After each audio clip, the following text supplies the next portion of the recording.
وسطی اور جنوبی علاقوں میں گرج چمک اور تیز ہواؤں کے ساتھ موسلادھار اور طوفانی بارش کا امکان۔ ان علاقوں میں 50 ملی میٹر سے لے کر 100 ملی میٹر تک اور بعض علاقوں میں 100 ملی میٹر سے زیادہ شدید بارش کا امکان بھی ہوگا، جبکہ اسی دوران صبح سندھ کے جنوب مشرقی ساحلی علاقوں بدین، ٹھٹھا، تھر پارکر، نگر پارکر، مٹھی، اسلام کوٹ، عمر کوٹ، کراچی سمیت صبح سندھ کے جنوب مشرقی اور ساحلی علاقوں میں بھی کہیں کہیں اور صوبہ بلوچستان میں بھی کہیں کہیں گرج چمک اور تیز ہواؤں کے ساتھ مزید موسلادھار اور طوفانی بارشوں کا امکان۔ کسان شہری نوٹ فرما لیں کہ اس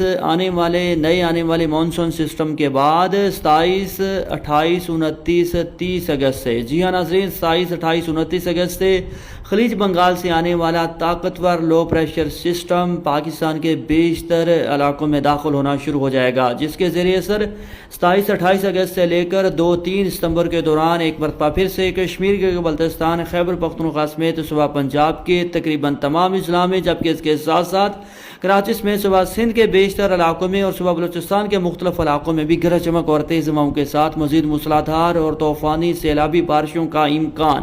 ناظرین، کل ملا کر آنے والے 8 سے 10 روز کے دوران 2-3 ستمبر تک ملک کے بیشتر علاقوں میں وقفے سے مانسون بارشوں کے سلسلے جاری رہیں گے۔ اس دوران مختلف علاقوں میں،